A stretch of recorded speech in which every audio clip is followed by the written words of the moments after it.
هل أتى على الإنسان حين من الدهر لم يكن شيئا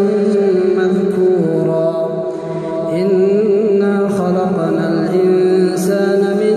نطفة أمشاج نبتليه فجعلناه سميعا بصيرا إنا هديناه السبيل إما شاكرا وإما كفورا إنا أعتدنا للكافرين سلاسل وأغلالا وسعيرا إن الأبرار يشربون من كأس كان مزاجها كافورا عينا يشرب بها عباد الله يفجرونها تفجيرا يوفون بالنذر ويخافون يوما كان شره مستطيرا